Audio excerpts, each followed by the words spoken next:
In John chapter 1, we plainly see that those who received Christ as the Messiah did so because they were born of God, which were born, those that received him, not of blood, nor of the will of the flesh, nor of the will of man, but how? But of God. We receive him as the Messiah. We believe on him because we are born of God. We are born of the Holy Spirit of God.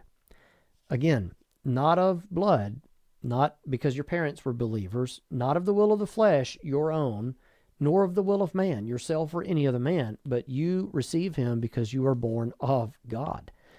Now, turn over to the book of John chapter 3, and you will see exactly how we are born of God. In John 3:8, we learn that the moving of the Holy Spirit in the new birth is by God's sovereign will and command. John 3:8, Jesus says, "Marvel not that I said unto thee, you must be born again. The wind bloweth where it listeth, and thou hearest the sound thereof, but canst not tell whence it cometh and whither it goeth. So is every one that is born of the Spirit."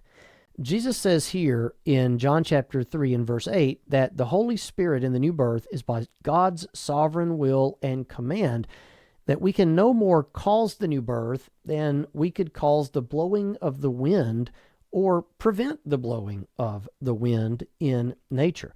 We feel the effects of it, but Christ compares the new birth with the wind blowing through creation. We cannot control it, and such is it with the new birth. It's like the blowing of the wind. In fact, the word for wind here is the exact same word for spirit. The blowing of the wind is just like the sending of the Spirit in the new birth.